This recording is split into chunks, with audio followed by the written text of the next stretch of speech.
ধরার মালিক কে, আবার ছাড়ার মালিক কে? আল্লাহ যাকে ছাড় দেন এর অর্থ এই নয় যে তিনি ছেড়ে দিয়েছেন। আল্লাহ ছাড় দেন কিন্তু ছেড়ে দেন। ইতিপূর্বে যারা ক্ষমতা দেখিয়েছে, ক্ষমতার দাপট ছিল যাদের, এখন তাদের অবস্থানটা কোথায় আপনারা ভালো করে জানেন। বাংলার জমিনে এখন অনেকের আর অবস্থান নাই, বলেন ঠিক কিনা? আজকের এই মাহফিলের যিনি প্রধান অতিথি, তিনি একজন অ্যাডভোকেট মানুষ। অনেকের উকালতি করে জেল থেকে বের করেন, আবার নিজেরও জেলে যাওয়া লেগেছিল, বলেন ঠিক না বেঠিক? জেলখানায় গেল যারা, আজকে সংসদে আবার নেতৃত্ব দেয় তারা। ক্ষমতার মালিক কে? আল্লাহ রাব্বুল আলামিন ক্ষমতার মালিক। তারেক রহমান দেশের প্রধানমন্ত্রী হয়েছেন। এই মানুষটাকেও নির্যাতন করা হয়েছিল, নিষ্পেষণ করা হয়েছিল, এমনকি মুসলেকা নেওয়া হয়েছিল যেন আর রাজনীতি না করে। সেই মানুষটাকে দেশ ছাড়া করা হলো। আল্লাহ রাব্বুল আলামিনের পরিকল্পনা হলো, তোমরা যারা দেশ ছাড়া করেছো তারাই একদিন দেশ ছাড়া হবে। আবার এই মানুষটাকে এনে ক্ষমতার মসনদে বসিয়ে দিয়েছেন কি? আবার যদি ক্ষমতার চেয়ারের উল্টো পাল্টা করে, যদি ক্ষমতার চেয়ারের অপব্যবহার করে, যদি অকৃতজ্ঞ হয় আল্লাহর প্রতি, তাইলে সেই চেয়ার আল্লাহ কেড়ে নিতে পারে না? পারে না? আল্লাহ রাব্বুল আলামিন সেই চেয়ারটা আবার কেড়ে নিতে পারেন। অ্যাডভোকেট এনামুল হক সাহেব, আমার শ্রদ্ধা ভাজন চাচা যান, তিনি এমপি হয়েছেন বলেই সারা জীবন কি এমপি থাকতে পারবেন? না, পারবেন না। জনগণের অধিকার যদি জনগণকে বুঝে দিতে না পারেন, জনগণের অধিকার যদি রক্ষা করতে না পারেন, জনগণের খোঁজ খবর যদি রাখতে না পারেন। ওমর রাদিয়াল্লাহু তাআলা আনহুর আদর্শের কথা আমরা বলেছি, সেই আদর্শ যদি আমাদের মধ্যে না থাকে, আল্লাহর নবীর দ্বিতীয় খলিফা ওমর রাদিয়াল্লাহু তাআলা আনহু রাতের অন্ধকারে যেতেন আর মানুষের খোঁজ খবর নিতেন, কে খেয়ে আছে কে না খেয়ে আছে। আপনারা সবাই জানেন। মনে করিয়ে দেওয়ার জন্য বলি, ওই যে বুড়িমার বাড়িতে গেল, চেয়ে থাকলো কি যেন রান্না করে, হাড়ির মধ্যে কি রান্না করে, রান্না শেষ হয় না। সন্তানেরা কান্নাকাটি জুড়ে দিল, মা আর কতক্ষণ সময় লাগবে, আর কত পরে তোমার রান্নাটা শেষ হবে গো মা, ক্ষুধার যন্ত্রণা তো আর সহ্য হয় না। কান্নাকাটি করতে করতে সব সন্তানেরা ঘুমিয়ে গেল। তখন চুলাটা অফ করে দিল। ওমর রাদিয়াল্লাহু তাআলা আনহু সালাম বলে বাড়িতে ঢুকলেন। ঢুকে বললেন, ওগো বুড়িমা, এতক্ষণ কি রান্না করছিলে যে তোমার রান্না শেষ হলো না, অথচ তোমার সন্তানেরা ঘুমিয়ে গেল, আর এর মধ্যে তুমি আবার চুলাটাও অফ করে দিলে, কারণটা কি এমন রান্না করছিলে? বুড়িমা বললাম, ওগো মুসাফির, আমার হাড়ির দিকে তাকিয়ে দেখো, হাড়ির মধ্যে কোনো চাউল নাই, আটা নাই, হাড়ির মধ্যে কোনো ময়দা নাই, হাড়ির মধ্যে রান্না করার মতো তেমন কোনো সামগ্রী নাই। হাড়ির মধ্যে রয়েছে এই মরুভূমি থেকে কুড়ানো ছোট ছোট পাথর। এই পাথরগুলো জ্বালাচ্ছিলাম। বলো দেখি মুসাফির, এই পাথর কি কখনো সিদ্ধ হয় নাকি? ওমর রাদিয়াল্লাহু তাআলা আনহু বললেন, না, কখনো সিদ্ধ হবে না। কিন্তু তুমি এটা জ্বালাচ্ছিলে কেন? জানো তো সিদ্ধ হবে না। বলল, আমার সন্তানেরা খাবার চায়, তাদের খাবার দেওয়ার মতো পয়সা, তাদের খাবার দেওয়ার মতো খাবার আমার ঘরে অবশিষ্ট নাই যেটা আমি তাদেরকে খাওয়াবো। এই জন্য পাথর কুড়িয়ে জাল দিচ্ছিলাম যেন তারা সান্ত্বনা খুঁজে পায়। আমি জানি তারা ক্ষুধার যন্ত্রণায় এক সময় কাতর হয়ে ঘুমিয়ে যাবে। ওমর রাদিয়াল্লাহু তাআলা আনহু ছুটে চলে গেলেন। তাড়াতাড়ি করে নিজের দরবার থেকে আটার বস্তা মাথায় নিলেন। যখন মাথায় নিয়ে আসছেন, রাজদরবারের কর্মকর্তা কর্মচারীরা বললেন, আটার বস্তাটা আমাদের মাথায় তুলে দিন। বলল, পরকালের ময়দানে যদি আমার গুনার খাতাটা মাথায় নিতে পারো, তাইলেই আটার বস্তাটা তোমাদের মাথায় দিয়ে দেব। গুনার বস্তাটা যদি মাথায় নিতে রাজি হও, তাইলে আমি আটার বস্তাটা তোমাদের মাথায় দিতে পারি। যদি তোমরা সেই রাজি না হও, তাইলে আমি ওমর, আমি খলিফা, আমি গুনাহ করে ফেলেছি, সেই গুনাহটার প্রায়শ্চিত্ত আমাকেই করতে হবে। আটার বস্তাটা মাথায় করে আমি নিয়ে যেতে চাই, বাধা দিও না। আটার বস্তা মাথায় করে নিয়ে আসলেন। বুড়িমার বাড়িতে ঢুকলেন, বললেন, আটার বস্তা নিয়ে এসেছি, এই আটাটা প্রস্তুত করতে হবে, রুটি বানাতে হবে। আটা প্রস্তুত করলেন, রুটি বানালেন। ওমর রাদিয়াল্লাহু তাআলা আনহু নিজে সহযোগিতা করলেন, রুটিটা ছেঁকে দিলেন। তারপরে বাচ্চাদেরকে ডাকলেন, বাচ্চাদের মুখে রুটি তুলে দিলেন। বাচ্চারা পরিতৃপ্ত সহকারে রুটি খাইলো। ওমর রাদিয়াল্লাহু তাআলা আনহু রুটি খাওয়ালেন, মুখে তুলে দিলেন বাচ্চাদের, তারা পরিতৃপ্ত সহকারে খাইলো। খাওয়ার পরে ওমর রাদিয়াল্লাহু তাআলা আনহু বললেন, বুড়িমা এবার আমি বিদায় নিতে চাই। ওই বুড়িমা বললেন, কে তুমি মুসাফির, তোমার পরিচয়টা তো তুমি দাও নাই, আমি তোমার নিয়ে একটু দোয়া করতে চাই। আল্লাহর কাছে দুটি হাত তুলে বললেন, ওগো আল্লাহ, তুমি যদি এই মদিনার রাষ্ট্রে ওমরের মতো একজন খলিফা না বানায় আজকের এই মুসাফিরের মতো একজন খলিফা বানিয়ে দিতে, তাইলে আমাদের মদিনার চেহারাটা পাল্টে যেত। আল্লাহু আকবার বলবেন। ওমর রাদিয়াল্লাহু তাআলা আনহু বললেন, ওগো বুড়িমা, আল্লাহ যেন তোমার দোয়া কবুল করেন। আগামী কালকে ওমরের দরবারে তুমি আসবা, ওখানে আমি থাকবো, তোমার আরো সহযোগিতা করা যায় কিনা ট্রাই করব। পরের দিন বুড়িমা গেলেন, যে দেখেন রাষ্ট্রের প্রধানমন্ত্রীর প্রেসিডেন্টের চেয়ারে যেই লোকটা বসা, সেই লোক আর কেউ নন, সেই লোক হলো গতকাল রাত্রে যিনি নিজে হাতে রুটি বানিয়ে সন্তানদের মুখে তুলে দিয়েছেন, সেই ওমর আজকে আবার প্রেসিডেন্টের চেয়ারে বসা। আল্লাহু আকবার। এমন প্রেসিডেন্টের দরকার আছে না নাই? যেই প্রেসিডেন্ট রাতের অন্ধকারে ঘুরে ঘুরে দেখবে দেশের মানুষ কেমন আছে, দেশের মানুষ কার্ড পেয়েছে না পায় নাই, আবার কার্ডে টাকা আছে না নাই, কার্ড শালির নামে চলে গেল নাকি দুলাভাইয়ের নামে গেল, এইগুলো তদারকি করার দরকার আছে না নাই? রাস্তার যে কার্পেট দেয়া হলো, ওই কার্পেটটা 5 ইঞ্চি দেওয়ার কথা, কয় ইঞ্চি দিল চেক করার দরকার আছে না নাই? রাস্তায় আসতে হবে, চেক করতে হবে। ঈদের যাত্রায় যখন মানুষেরা বাড়িতে আসছে, ঘরমুখী মানুষগুলো অনেক টাকা দিয়ে তাদের টিকিট কিনতে হচ্ছে। ওই যে নাটোরের বোনটার কথা মনে পড়ে, হাউমাউ করে চিৎকার করে কান্না শুরু করে দিল, 600 টাকার টিকিট 2000 টাকায় নিতে হবে, ঈদের আনন্দ বাড়িতে আসবে, কিন্তু এত টিকিটের দাম বেড়ে গেল। আর আমাদের মন্ত্রীরা বলল এইবার সবচেয়ে কম খরচে মানুষ বাড়ি যাচ্ছে। বলেন ঠিক কিনা? এটা দেখার জন্য রাস্তায় থাকার দরকার আছে না নাই? যেই মন্ত্রী রাস্তায় থাকবেন ওই মন্ত্রী হল আমাদের মন্ত্রী, হোক সে বিএনপির, হোক সে আওয়ামী লীগের, হোক সে জামাতের, এটা নয়, সেই এই দেশের মন্ত্রী। বলেন ঠিক না বেঠিক? এমন মন্ত্রী দরকার, এমন এমপি দরকার, যে এমপি মন্ত্রীরা রাজপথে সরাসরি নিজেরা থাকবে, থেকে প্রমাণ করবে যে তারেক রহমান এই দেশকে এমন একটা দেশ প্রতিষ্ঠিত করতে চায়, তার বাবা যেমন একটা দেশ গড়তে চেয়েছিলেন তেমন একটা দেশ গড়ে দিতে চান। রাজপথে থাকার দরকার আছে না নাই?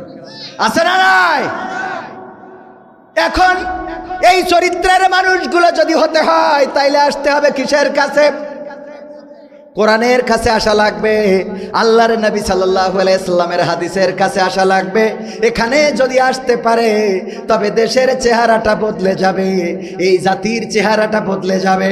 ডোনাল্ড ট্রাম্প আর ইসরায়েল মিলে হামলা করলো ইরানে, মনে করলো এটা ছোটখাটো ব্যাপার, আমরা ইরানকে শেষ করে দিতে পারবো, কিন্তু না, এখন ডোনাল্ড ট্রাম্প বুঝতে পেরেছে যে কি করে বের হওয়া যায়। নিজেই বলে, ওই যে আমাদের মাহমুদুল হাসান জিহাদি বলতো, একটা কথা বলবো, মাহমুদুল হাসান জিহাদি বলতেছে একজন স্বামী তার স্ত্রীর কাছেই বলছে আমি আর রাস্তায় বেরোতে পারি না। কেন? বলছে মানুষ খালি আমার সালাম দেয়, এত সালাম দেয় উত্তর দিতে পারি না। তা বলছে সত্যি? তা বলছে কি বলছাও তুমি, রাস্তায় বেরোলি খালি সালাম আর সালাম। তা বলছে চলো তোমার সাথে একদিন যাবো।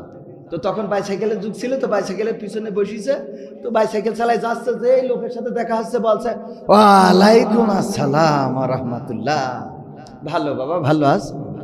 আবার সামনে আরেকজন, ওয়ালাইকুম আসসালাম ওয়া রাহমাতুল্লাহ, ভালো বাবা। তো এই যার সাথে দেখা হয় খালি নিজেই ওয়ালাইকুম আসসালাম। বাড়ি এসে স্ত্রী বলছে দেখলে তো কি বলছে, সালাম কি উড়া দিলে না তুমি দিয়ে মরলে? কথা কি বোঝা গেছে? সালাম কি ওরা দিলে না তুমি দিলে? সালাম তো সারা পথ দেখলাম, তুমি খালি মাথা ওয়ালাইকুম ওয়ালাইকুম আসসালাম। তো ডোনাল্ড ট্রাম্পের সেই অবস্থা, যুদ্ধ থেকে বের হবে খালি শুধু কাই এই হরমুজ প্রণালীতে যদি হামলা করো তাহলে আমরা যুদ্ধ বন্ধ করব না। 24 ঘন্টার আলটিমেটাম দিয়েছে যে এর মধ্যে যদি হরমুজ প্রণালী না খুলে দেয় তা যুদ্ধ বন্ধ করবো। ইরান তো বলছে আমরা কোনো আলোচনাই করতে চাই না, চলুক না, কথা কয় না, যুদ্ধ চলবে। যুদ্ধ কি চলবে, চলতে থাকুক, পুরো কল্পনাও করে নাই। এই তৌফিক দিয়েছেন কে? তাদের ইমানি জজবা দেখেন, ওই ইরানে প্রথম সারির সব নেতা, খামেনি থেকে শুরু করে আয়াতুল্লাহ আলী খামেনি রাহিমাহুল্লাহ থেকে শুরু করে প্রথম সারির প্রায় সব নেতা শহীদ হয়ে গিয়েছেন। তারপরেও তাদের কি কোনো রকম মন ভেঙেছে? ঈদের জামাতে লক্ষ মানুষের ঈদগাহে শামিল হওয়া প্রমাণ করে দেয় এই মুসলমানদের রক্ত ঝরিয়ে শহীদ করে বোমা মেরে হত্যা করে মুসলমানদেরকে শেষ করা যাবে না। কারণ এই মুসলমানেরা বীরের জাতি, যতদিন বাঁচবে মাথা উঁচু করে বাঁচবে। বলেন ঠিক কিনা? সেই মুসলমান কি মনিরামপুরে আছে? সেই মুসলমান কি মনিরামপুরে আছে? ইরান থেকে শিক্ষা নিতে হবে।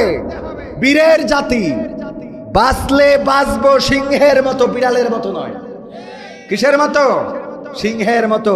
আল্লাহ রাব্বুল আলামিন আমাদের তৌফিক দিন। বলেন কি হবে বেঁচে থেকে অযথা বিদ্যা শিখে যদি না গড়তে পারি শোষণবিহীন সমাজটাকে? কি হবে বেঁচে থেকে? কি হবে ছাত্র সেজে চুমু খেয়ে সনদ খানা যদি হয় বিদ্যালয়টা গাঞ্জুটেদের আড্ডা খানা? ঠিক বলবেন না একটু? কি হবে ছাত্র সেজে চুমু খেয়ে সনদ খানা যদি হয় বিদ্যালয়টা পতিতাদের আড্ডা খানা? এর চেয়ে মরাই ভালো, দেশ ছেড়ে যাওয়াই ভালো। এর চেয়ে মরাই ভালো, দেশ ছেড়ে যাওয়াই ভালো। কি হবে ধোকা দিয়ে বিবেকটাকে? কি হবে ধোকা দিয়ে বিবেকটাকে? কি হবে বেঁচে থেকে অযথা বিদ্যা শিখে যদি না গড়তে পারি শোষণবিহীন সমাজটাকে? কি হবে বেঁচে থেকে? কি হবে যুবক নামের বোঝা হয়ে এই ধরাতে, যেখানে মা বোনেরা ধর্ষিতা হয় দিনে রাতে? ধর্ষণ আছে না নাই? শুধু আছে না, আমরা জাহিলিয়াতের যুগ দেখেছি। সেই যুগে নারীদের কোনো মর্যাদা ছিল না, সম্মান ছিল না। সকালে বিবাহ করে বিকেল বেলায় তালাক দিয়ে দিত। ভাই তার বোনকে বিবাহ করত, একজনে একাধিক বিয়ে করত, কোনো লিমিট ছিল না। যাকে ইচ্ছা তাকে বিয়ে করত, যাকে ইচ্ছা তাকে তালাক দিত। কন্যা সন্তান জন্মগ্রহণ করলে পা ধরে আছাড় দিয়ে মেরে ফেলত, এমনকি জীবন্ত মাটির নিচে পুঁতে রাখত। এই সময়েও এমন ঘটনা ঘটে নাই যে এই সময়ে এখন বাংলাদেশে যে ঘটনা ঘটছে। আপনারা দেখেছেন চট্টগ্রামে ছোট্ট একটা বাচ্চা শিশু, এই বাচ্চা শিশুকে ধর্ষণ করে আবার তাকে জবাই করা হয়েছে। মেয়েটি মারা গেছে এই ভেবে ফেলে রেখে চলে এসেছে। ওই মেয়েটি আবার জবাই হওয়া মেয়েটা গায়ে রক্ত মাখা হাঁটতে হাঁটতে লোকালয়ে চলে এসেছে বাগান ছেড়ে। ও আমার ভাইয়েরা, যে মেয়েটা এমন রক্তাক্ত দেহ নিয়ে ওই বাগান থেকে বের হইলো, যার পরে পাশবিক অত্যাচারে নির্যাতন করা হলো, যাকে ধর্ষণ করা হলো, তারপরে গলায় ছুরি চালানো হলো, এই রক্তাক্ত দেহখানা দেখে যাদের বিবেকে কথা বলে না, যাদের বিবেক একটু প্রতিবাদী হয়ে ওঠে না, একটুখানি তাদের বিবেকের কানে বিবেকের কাছে বলবো, ওই জায়গায় নিজের মেয়েটাকে একটু দাঁড় করাইয়ে দেখি। নিজের ছোট্ট মেয়েটার সাথে যদি, কলিজার টুকরা বাচ্চার সাথে যদি এমন আচরণ হতো, যেই ছেলেটা গুম হয়, যেই ছেলেটাকে অপহরণ করা হয়, তারপরে টাকা না দেওয়ার কারণে হত্যা করা হয়, এই ছেলেটা যদি আপনার আমার ছেলে হতো, বলেন চুপ থাকতে পারতেন নাকি? ধর্ষণ তো বন্ধ হয় নাই। ওই ঝিনেদাই 6 বছর বয়সী মেয়ে, তাকে ধর্ষণ করা হলো, তারপরে হত্যা করে বস্তায় ভরা হলো। আহারে, ছোট্ট ছোট্ট বাচ্চা শিশুদের সাথে পাশবিক আচরণ করে আবার সেই বাচ্চাটাকে হত্যা করে। এরা তো মানুষ নয়। আমি বলি জাহেলিয়াতের যুগেও এত পাশবিক অত্যাচার নির্যাতন করে নাই। সেই সময়েও মানুষের মধ্যে মানবতা কেমন ছিল। দাহিয়াতুল কালবি রাদিয়াল্লাহু তাআলা আনহু ইসলাম কবুল করার পরে বললেন, ওগো নবী, আমার জীবনের গুনাহগুলো কি মাফ হয়ে গেছে গো নবী? আল্লাহর নবী বললেন, ওগো দাহিয়াতুল কালবি, তুমি যেহেতু ঘোষণা দিয়েছো লা ইলাহা ইল্লাল্লাহু মুহাম্মাদুর রাসূলুল্লাহ, তুমি যেহেতু ঘোষণা দিয়েছো আল্লাহ ছাড়া কোনো ইলাহ নেই, আর নবী মুহাম্মদ সাল্লাল্লাহু আলাইহি সাল্লাম আল্লাহর প্রেরিত রাসূল, এটা যখন ঘোষণা দিয়েছো, তোমার পূর্বের জীবনের সমস্ত গুনাহ খাতাসমূহ মাফ হয়ে গিয়েছে। দাহিয়াতুল কালবি বলে, ওগো নবী, আমার ভয় হয়, আমার জীবনের মনে হয় একটা গুনাহ মাফ হয় নাই। আল্লাহর নবী বললেন, ওগো দাহিয়াতুল কালবি, এমন কি গুনাহ করেছো যেই গুনাহটার ব্যাপারে তুমি সন্দিহান? তোমার সেই গুনাহটা কি যদি আমাকে একটু জানাতে। দাহিয়াতুল কালবি বলল, ওগো নবী, আমার স্ত্রী যখন গর্ভবতী, আমি দূরে গিয়েছিলাম ব্যবসা বাণিজ্য করার জন্য। আমার স্ত্রী সন্তান প্রসব করলো, তারপরে চিঠির মাধ্যমে আমাকে জানালো আমার একটা মৃত সন্তান হয়েছে। আমি চিন্তা করলাম তাইলে তো আর আমার সন্তান দুনিয়ার পরে বেঁচে নাই। 2 বছর 3 বছর পরে 4 বছর পরে যখন বাড়িতে ফিরলাম, ফিরার পরে দেখি একটা ছোট্ট বাচ্চা, কন্যা সন্তান, ফুটফুটে বাচ্চাটা ঘুরে বেড়ায়। আমি বললাম, এই সন্তানটা কার? বললো, এটাই তোমার সন্তান। আমি বললাম, আমার সন্তান কি করে হয়? তুমি তো বললে আমার সন্তান মারা গিয়েছে। স্ত্রী বলল, দেখো কত ফুটফুটে সন্তান, নামটা রেখেছি জামিলা, মানে সুন্দরী। এত সুন্দরী মেয়েটা আমার জন্মগ্রহণ করার পরে আমি তাকে হত্যা করতে পারি নাই। আমি জানি যদি তুমি জানো যে আমার কন্যা সন্তান হয়েছে, তাহলে মেরে ফেলার জন্য বাধ্য করবা, অথবা লোক পাঠিয়ে মেরে ফেলবা। এই কারণে আমি তোমার কাছে মিথ্যা বলেছিলাম। ওগো আমার স্বামী, এই সন্তানটা দেখো কত বড় হয়েছে, তোমারে আব্বা ডাকে, আমারে আম্মা ডাকে। এখন আমার মন বলে তুমি আর এই সন্তানকে হত্যা করতে পারবা না, তাই আমি তোমার কাছে মিথ্যা বলে সন্তানকে বাঁচার সুযোগ করে দিয়েছি আমার স্বামী। দাহিয়াতুল কালবি বললেন, ওগো নবী, আমি রাত্রে যখন শুয়ে রইলাম, আমার সন্তানটা একবার আম্মু বলে ওর মায়ের গলা জড়িয়ে ধরে, আর একবার আব্বু বলে আমার গলাটা জড়িয়ে ধরে। আমি রাত্রে চিন্তা করলাম, এই সন্তান যদি বেঁচে থাকে, মক্কায় আমার কোনো দাম থাকবে না। মক্কার মানুষ আমাকে বলবে কন্যা সন্তানের পিতা। মক্কাবাসী আমারে নিয়ে ট্রল করবে, আমারে উপহাস করবে। আমি এটা মানতে পারলাম না। রাতে এই সিদ্ধান্ত নিলাম, এই সন্তানকে আর বাঁচায় রাখবো না, হত্যা করে ফেলবো। সকালবেলা স্ত্রীকে বললাম, ওগো আমার স্ত্রী, সন্তানকে গুছিয়ে দাও। স্ত্রী আমার সরল মনে সন্তানকে গুছিয়ে দিল। তারপরে সন্তানকে নিয়ে রওনা করলাম। আমার সন্তান আমার পিছন পিছন হাঁটে, মাঝে মাঝে মাঝে পাশ পড়ে যায়, পিছনে পড়ে যায়। আব্বু আব্বু আব্বু আব্বু বলে দৌড়ে এসে আমার আবার জড়িয়ে ধরে, আবার পিছনে পড়ে যায়, আবার আব্বু আব্বু বলে জড়িয়ে ধরে, আর বলে, বাবা কত দূরের আত্মীয় বাড়িতে আমাকে নিয়ে যান। আমি যখন আমার কাঙ্ক্ষিত লক্ষ্যে, কাঙ্ক্ষিত গন্তব্যে পৌঁছে গেলাম, সন্তানকে বললাম, যাও খেলাধুলা করো। আমি গর্ত খনন করা শুরু করলাম। আমি যখন গর্ত খনন করি, আমার দাড়িতে ওই মাটি লেগে যায়, বালু লেগে যায়। আমার সন্তান, আমার জামিলা আমার কাছে এসে বলে, বাবা তোমার দাড়িতে তো ধুলাবালি লেগে যায়, এত কষ্ট কেন করো গো বাবা? এত কষ্ট করার তো কোনো প্রয়োজন হয় না গো বাবা, এত কষ্ট কিসের জন্য করছো? আমার দাড়ির ধুলাবালুগুলো ঝেড়ে দেয়, আবার খেলতে চলে যায়। আমার যখন গর্ত করা হয়ে গেল, আমি আমার সন্তানকে ডাক দিলাম, মাগো এদিকে আসো। যখন আমার কলেজার টুকরা সন্তান আসলো, ওগো নবী, আমার কাছে থাকা রশি দিয়ে হাত পা বাঁধা শুরু করলাম। আমার সন্তান কান্নাকাটি করা শুরু করে দিল, ওগো আব্বা, আমাকে কেন হাত পা বাঁধতেছো গো বাবা?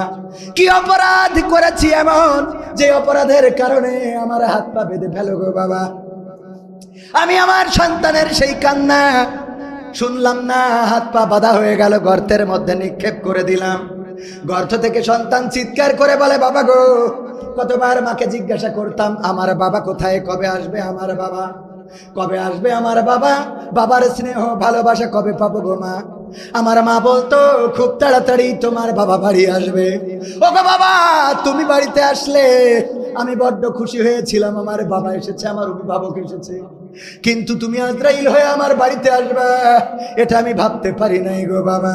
তুমি আমাকে বাঁচতে দাও, আমাকে মেরো না। ওগো বাবা, তোমাকে বাবা ডাকা যদি আমার অপরাধ হয়, আমি কখনো দুনিয়ার জামিনে তোমাকে বাবার পরিচয় দেব না। তবুও বাবা, আমাকে একটু বেঁচে থাকতে দাও। দাহিয়াতুল কালবি বললেন, ওগো নবী, আমার পাষাণ হৃদয় এতটুকু বলল না, আমার এতটুকু মায়া হইল না। আমি একটা পাথর নিলাম, আর আমার মেয়ের বুক লক্ষ্য করে পাথরটা উপর থেকে নিক্ষেপ করে দিলাম। আমার মেয়ের বুকের উপরে পাথরটা পড়লো, আর মেয়ে আমার একটা চিৎকার, মেয়ের মুখ থেকে একটা চিৎকার বের হইলো, সেটা হলো আব্বা। এখনো যখন আমি পথে চলি, হঠাৎ করে ওই আওয়াজটা শুনি, আমার মেয়ে যেন বলছে আব্বা। হঠাৎ করে থমকে যায়, আমার মেয়ের আওয়াজটা শুনতে পাই গো নবী। আমার মেয়ে যেন বলছে আব্বা। ওগো আব্বা, কি এমন অপরাধ কোন অপরাধের কারণে এত বড় পাথর আমার বুকের উপরে নিক্ষেপ করলে গো বাবা? দাহিয়াতুল কালবি বলেন, নবী গো, আমি যখন পাথরটা ছুঁড়েছিলাম আমার মেয়ের বুকের উপরে পাথরটা পড়লো, আর চারিদিকে ওই কূপের চারিদিকে রক্ত ফিটকি দিয়ে বের হয়ে গেল, কূপটা রক্তাক্ত হয়ে গেল। ও নবী, এখনো যখন ভাবি আমি নিজেকে সামলাইতে পারি না গো নবী। আমার মন বলে জীবনের সব গুনাহ মাফ হইতে পারে, কিন্তু আমার এই গুনাহটা মাফ হবে না গো নবী। আল্লাহর নবী সাল্লাল্লাহু আলাইহি সাল্লাম এই ঘটনা শুনছিলেন, আর কিতাবে এসেছে বিশ্ব নবীর চোখ থেকে অশ্রু বের হয়ে দাড়ি ভিজে ভিজে টপ টপ করে পড়ছিল। আল্লাহর নবী বললেন, ওগো দাহিয়াতুল কালবি, জাহেলি যুগে, আয়ামে জাহিলিয়াতের সময় তোমরা কতটা নিষ্ঠুর ছিলে, কতটা পাষাণ ছিলে, কতটা নির্দয় ছিলে। আল্লাহ রাব্বুল আলামিন দয়া করে তোমাদের জন্য নবী পাঠিয়েছেন, আর তোমাদের জন্য কিতাব নাজিল করেছেন, তোমাদের পথের দিশা দিয়েছেন, তোমাদের মধ্যে নারীদের সম্মান দিয়েছেন, আর তোমাদেরকে জান্নাতে যাওয়ার রাস্তা বলে দিয়েছেন। ও আমার ভাইয়েরা, সেই জাহিলিয়াতের যুগেও এমন কোনো ঘটনা ঘটে নাই যে ছোট্ট বাচ্চা শিশুকে ধর্ষণ করেছে, তারপরে তার গলায় ছুরি চালিয়েছে, অথবা গলা টিপে হত্যা করেছে, বাস্তাবন্দি করেছে, কিংবা লাশটা টুকরা টুকরা করেছে। আর আজকে আমরা এমন জামানায় পৌঁছে গিয়েছি যেই জামানায় এই ছোট্ট বাচ্চা শিশুটারে তার সাথে পাশবিক আচরণ করার পাশাপাশি আবার তাকে হত্যা করে ফেলি। বলেন দেখি, আমরা কি আইয়ামে জাহিলিয়াতের যুগের থেকে কি খারাপ না ভালো? খারাপ না ভালো? আহা, ওগো আমার ভাইয়েরা, আমার মা বোনেরা, কলিজার টুকরা মায়েরা, আমার বোনেরাই আমার, ইসলাম কত সম্মান দিল বুঝলেন না? বুরকা পরেন, কত সুন্দর দেখা যায়, শুধুমাত্র চোখটা দেখে চেহারা ভালো না, তার প্রেমেও লিপ্ত হয়ে যায়। যেদিন চেহারা দেখে দেখি বলে, আল্লাহ কি করলাম করলাম রে, এরকম আছে না নাই? শুধু চোখ দেখেই প্রেমে পড়ে যায়। তোমার হরিণ টানা দুটা চোখ অনেক ভালো লাগে, ঠিক তো? অনেক ভালো লাগে তোমার চোখ, বোরকা পরলে কত সুন্দর দেখা যায়। আর এখন উঠেছে এটার কি বলে, প্লাজো নাকি? প্লাজো, হ্যাঁ, আগে বলতো কি আলিগড়, সে আলিগড় ফিরাই এনেছে। এগুলো সুন্দর দেখা যায় না, যেই পোশাকগুলো পরছেন সুন্দর দেখা যায় না, বরং বোরকা পরে দেখেন, আপনাকে সম্মান করবে মানুষ, ইজ্জত করবে মানুষ। বলেন ঠিক না বে ঠিক? আমার মা বোনেরা, আল্লাহ বললেন, আল-ইয়াওমা নাখতিমু আলা আফওয়াহিহিম ওয়া তুকাল্লিমুনা, আল্লাহ বললেন, ওয়াকরনা ফি বুয়ুতিকুন্না ওয়ালা তাবাররাজনা তাবাররুজাল জাহিলিয়াতিল উলা। ওগো নারীরা, পর্দার মধ্যে থাকো, জাহিলি যুগের মেয়েদের মতো সাজুগুজু করে নিজেদেরকে প্রদর্শন করে বেড়ায়ও না। আর আমার মা বোনেরা, এখন আমি প্রায়ই বলে থাকি, আমার ধরেন পিকনিকে নিয়ে গেছে আমার ভাইজানের নাম আমার নাজমুল ভাই বললো যে ঝাপা পাওয়ারে একদিন পিকনিকে নিয়ে যাবো, কবির ভাই আপনি এসেন। তো আমি তো আসলি তার একজন সাথে নিয়ে আসি না, আরও সঙ্গী আমাদের লাবিব এসেছে, ইউনুস এসেছে, তারপরে আবু বাইদা এসেছে, আমি 5-7 জন করে, এরকম 4-5 জন করে নিয়ে আসি, ঠিক কিনা? তো উনি চিন্তা করলো দাওয়াত দিছি কবির ভাইয়ের একা, ও নিঃসন্দেহে 4-5 জন আসবে না, তো এই জন্যই লোক বেশি হয়ে যাবে না, কিছু ভাতের ব্যবস্থা করি আর কিছু মুড়ির ব্যবস্থা করি, কিছু ভাতের ব্যবস্থা আর কিছু মুড়ির ব্যবস্থা। যারা ভাত খাবে ওদের মুড়ি দেব না, যারা মুড়ি খাবে তাদের ভাত দেব না। আমার কাছে জিজ্ঞেস করছে, ভাই আপনি কি খাবেন? লোক বেশি গেছে, বলছে কি খাবেন? আমি বললাম মুড়ি খাই, তারপর ভাত খাবো। আমার মা বোনেরা সেই কাজটাই করছেন। আল্লাহ বললেন, ওয়াকরনা ফি বুয়ুতিকুন্না ওয়ালা তাবাররাজনা তাবাররুজাল জাহিলিয়াতিল উলা। ওগো নারীরা, পর্দার মধ্যে থাকো, জাহিলি যুগের মেয়েদের মতো সাজুগুজু করে নিজেদেরকে দেখায় বেড়ায়ও না। আর আমার মা বোনেরা বলল, আল্লাহ আমরা সাজুগুজুও করবো আর বোরখাও পরবো, আগে সাজুগুজু করে নেবো, তারপরে ঝাপা বাউড়ে চটপটি খাওয়ার সময় বোরখা খুলবো। কথা কয় না? আবার যখন বাড়িতে আসবো তখন আবার বোরকা পরে আসবো। গ্রামের লোক দেখি বলবে, তাপসী রাবিয়া দেখো কত সুন্দর মুখের মেয়েটা। এত যদি তাপসী রাবিয়া হয় তাইলে ঝাপা বাউড়ের ওই বেরেলগুলো ডুবে যায় কাগের ভারে। কথা কয় না? এত তাপসী রাবিয়া তা গদ খালি উরা কারা, কই থেকে আসে উরা? ঠিক না বে ঠিক? সত্য বলছি না মিথ্যা বলছি? এই জন্য মা বোনের আমার মাঝে মাঝে এগুলো একটু রাখতে হয় রে বাবা, এরা কি করে। হ্যাঁ, সবাই একটু জিকির করেন, লা ইলাহা লা ইলাহা। আর একটু সময় কি সামনে আগাবো? আর অল্প সময় ইনশাআল্লাহ। যে ও আমার ভাইরা, আমার মা বোনেরা, এই জন্য কি করতে হবে? এখনকার মা বোনেরা স্বামীর কথা শোনে না, স্লোগান দেয় স্বামীর কথা শুনবো না, কুড়িয়ে ঘরে থাকবো না, শাক ভাত খাবো না, বৃষ্টি বাদল মানবো না, এনজিওর অফিসার যা বলবে প্রাণ থাকিতে ফেলবো না। এরকম আছে না নাই? ও বাবা, স্বামীর কথা শোনে না, কার কথা বলবো? আমার ঘরেও তো একই অবস্থা। যাবে না চেঞ্জ হয়ে গেছে। যতই মার্কেট করে দিই, এত ওয়াজ করি যে নারীরা আপনাদের মার্কেটে যাওয়ার দরকার নেই, কিন্তু আমার পর আমি মার্কেটে যদি সাথে করে না নিয়ে যাই, তাইলে ওই ঈদের মুখী আগুন আগুন রে। এই ইউটিউবাররা তোরা ভালো করে এটা কাটিং করে বাদ দে ফেলিস, তা না হলে বলে এইটা নিয়ে আমার আর এক আগুন হইবে না। এগুলো সত্য না মিথ্যা? যতই বলি, আমার মাঝে মাঝে অনেকেই বলে, হুজুর আপনি যে এত টাকা নেন, ওয়াজ করি টাকা নেন, বলেন দেখি এইগুলো কি জায়েজ আছে নাকি ইসলামে?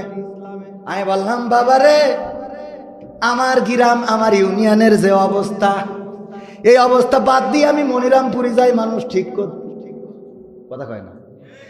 আল্লাহ তো ওয়াজ করার জন্য আগে ধরবে না, আল্লাহ তো টাকা নেওয়ার জন্য আগে ধরবে না, আগে ধরবে যে তোর বাড়ি ঠিক ছিল না, তোর পাড়া ঠিক ছিল না, তোর গ্রাম ঠিক ছিল না, তুই মনিরামপুরি যাইয়ে ডিজে বন্ধ করিস কে জন্য? কথা কয় না। এই সত্য বলছি না মিথ্যা বলছি? আমার গ্রামে ডিজে বাজতেছে, বন্ধ করার ক্ষমতা মনিরামপুরে এসে খুব বন্ধ কর, এর জন্য আমার ধরবে না? ধরবে না। তো যেহেতু ধরা খাবো, সেহেতু টাকা দেওয়া তো এদিকটা সামলাইনি, তারপরে ওদিকে যা হয় সে পরে যা হইবে না, কারণ টাকাও দিবা না, আবার সে বউ তো রাখা লাগবে। শীতের রাত সব মাহফিল করি চলবে। কালকে একটা ঈদের দিন, তাও গেছি লাউজানি মাহফিল। হ্যাঁ ক্যামেরাম্যান, লাউজানি কাল একটা ঈদের দিন, তো ঈদের দিন একটু বউ চাই যে যতই হুজুরির বউ হোক, ওটা তো একটু পাকনা মেলতে ইচ্ছে করে, ঠিক না বেঠিক? একটু তুম পাশে আয়ে কেউ মুস্কুরায়, একটু শুনাইতে হবে, হাত ধরে একটু মানে হাঁটতে হবে। এগুলো তো, এটা তো বাস্তবতা। আমি এই জন্য বিশ্বনবী সাল্লাল্লাহু আলাইহি সাল্লাম এগুলো তো শিখিয়েছেন। বিশ্বনবী আম্মা আয়েশা রাদিয়াল্লাহু তাআলা আনহাকে বললেন, চলো একটু দৌড় প্রতিযোগিতা করি, দেখা যাক কে জেতে। দৌড়াইছে, ফার্স্ট হয়েছে কে? আম্মা আয়েশা রাদিয়াল্লাহু তাআলা আনহা। বললেন যে আল্লাহর নবী, আমি কিন্তু জিতে গেছি। বিশ্বনবী বললেন, ঠিক আছে, অসুবিধা নেই। আবার আরেকদিন বললেন, চলো আজকে চাঁদনি রাত, চলো একটু যেয়ে দৌড়াই। যখন চাঁদনি রাতে আবার দৌড় দিয়েছে, আম্মা আয়েশা রাদিয়াল্লাহু তাআলা আনহা তখন একটু মোটা হয়ে গিয়েছিলেন, ফ্যাট হয়ে গিয়েছিলেন। আল্লাহ নবীর স্ত্রী ওই দিন আর বিশ্বনবী সাল্লাল্লাহু আলাইহি সাল্লামের সাথে দৌড়ায় পারেন নাই। পিছনে যখন পৌঁছাইছে, যে মাথা নিচু করে দাঁড়িয়ে আছে, আল্লাহ নবী বললেন, আয়েশা মন খারাপ? কইলো আমি ফেল করলাম। কইলো ফেল করো নাই তো, আগের দিন যে গোলটা দিছিল আজকে শোধ করে দিলাম। সুবহানাল্লাহ বলবেন না? এটা ছিল বিশ্বনবী সাল্লাল্লাহু আলাইহি সাল্লামের আদর্শ। স্ত্রীদেরকে আনন্দ দিতেন, স্ত্রীদের বিনোদন দিতেন, মাঝে মাঝে হাসির কথা বলতেন, মাঝে মাঝে তাদের সাথে খাবার ভাগ করে খাইতেন। আল্লাহ নবী সাল্লাল্লাহু আলাইহি সাল্লাম আম্মা আয়েশা রাদিয়াল্লাহু তাআলা আনহা গ্লাসে পানি পান করে যেই জায়গায় মুখ লাগায় পান করতেন, বিশ্বনবী সেই জায়গায় মুখ লাগায় পান করতেন। যেই হাড়টা চিবায় রেখে দিতেন, আল্লাহ নবী নিয়ে আবার ওই হাড়টা চিবানো শুরু করতেন। সুবহানাল্লাহ। মহাব্বতের জন্য। কিসের জন্য?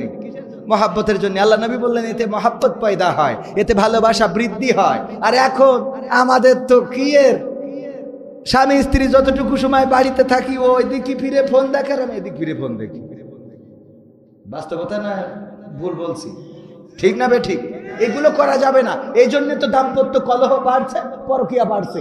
আপনাকে গান গাওয়া শিখতে হবে। তোমায় দেখলে মনে হয় হাজার বছর তোমার সাথে ছিল পরিচয়, ও বউ ছিল পরিচয়। এটা বললি বউ তো, আরে বাবা, এ তো শাহরুখ খান। ওই এটা বাদ দিয়ে তুই আর একজনের সাথে পরকীয়া করবে? কথা কয় না। তুমি তো ভালো করেই কোনোদিন কথা বলো না, মাঝে মাঝে তো তারে দেখি বলবা তোমার চুলের দিকে তাকালে মনে হয় কপোতাক্ষের কেউটোগুলো মাথা। প্রেমের আগে খুব বলতে পারে, তোমার চোখ দেখলে মনে হয় হরিণের টানা টানা চোখ, তুমি এসেছো বলে আকাশটা এত নীল, তুমি পাশে আছো বলে ঝাপা বাওড়ের ঢেউ এত সুন্দর। শয়তান, পাশে আসবি এতদিন ঢেউ উঠিনি। এগুলো পাম দেয় না, দেয় না। এবার বিয়ের পরে ওর বাদ দিয়ে আবার আর একজনের বোর পাম দেয়, এরকম আছে না নাই? এবার দেখেছেন চা না চাইতেই, মেঘ না চাইতেই বৃষ্টি। মাশাআল্লাহ, যে হাসি আল্লাহ কবুল করুন, বলেন আমিন। আল্লাহ যেন পানের অভাব না দেয় কোনোদিন, বলেন আমিন। আলহামদুলিল্লাহ। আমি আবার ওদের মাঝখানে চা খাওয়া হয় না, তো আমার ভাইজানদের দিয়েছেন, আমি খুশি হয়েছি। আলহামদুলিল্লাহ, সবাইকে দেন। তাহলে আর একটু সময় কি সামনে যাব? স্ত্রীদের সাথে কেমন আচরণ করতে হবে? রোমান্টিক পূর্ণ আচরণ করবেন, এটা বিশ্বনবীর সুন্নাহ, বলেন সুবহানাল্লাহ। এটা বিশ্বনবীর সুন্নাহ। আল্লাহ নবী সাল্লাল্লাহু আলাইহি সাল্লাম বলেছেন, যে স্ত্রীদের শুকরিয়া করে না সে আল্লাহর শুকরিয়া আদায় করে না। স্ত্রী আল্লাহ রাব্বুল আলামিন, সেদিনও পড়ছিলাম এই ইতিকাফে বসে, কোরআনের সূরা বাকারাই রয়েছে, স্ত্রীদের তোমাদের খেত স্বরূপ করে দিয়েছি, তোমরা যেভাবে ইচ্ছা তাদের মাঝে গমন করো, প্রবেশ করো। তো এই সুন্দর স্ত্রী পাইলেন, সেইগুলো বাদ দিয়ে আবার ওই মকসেদের বোর সাথে, ভাবি আপনার দেখলি না আমার পানি ঠিসে লাগেন, পানি ঠিসে লাগেন। স্ত্রীকে মাঝে মাঝে দেখি কবেন, আমি মাঝে মাঝে আমার স্ত্রীকে বলি, বেগুন রান্না করলি কই, যে তুমি বেগুন রান্নলি মনে হয় হরিণীর গোশ রান্না করেছ। হ্যাঁ, কারণ হরিণীর গোশ কেমনে রান্না করে এটা তো জানি না, ওই বলি আমরা ভালো লাগে, স্বাদও লাগে, আলহামদুলিল্লাহ। তো এই জন্য এগুলো একটু বলবেন, ভালো ভালো কথা বললে স্ত্রীর শুকরিয়া আদায় করলে কোনো অসুবিধা আছে? বরং সে নিজেকে দেখবেন আরো সে যে গুজে নিজেকে উপস্থাপন করবে, আমরা এগুলো করি না। আবার স্ত্রীদেরও দোষ আছে, ওর যতই আপনি বাইলা বাইলা শাইলা কিনে দেন, ওর ছোট ছোট জামা প্যান্ট কিনে দেন, ও পরবে যেদিন বন্ধুর দাওয়াতে যাবে সেদিন, ঠিক না ঠিক? লিপস্টিক কিনে নিতেছেন, ও পরবে যেদিন দাওয়াত খেতে যাবে ওই দিন, ও বাবা, তা তুই স্বামীর জন্য পড়িস না অন্যের স্বামীর জন্য পড়িস? কথা কয় না। সাজ দিয়ে হবে সুন্দর করে, স্বামী যেন এসে দরজা খুইলে ও দেখে আবার দৌড় দেয় যে কার বোর ঘরে ঢুকে পড়েছে। এইগুলো না করার কারণেই তো অন্যদিকে তাকায়, ওই সিনেমায় দেখে আর দেখে।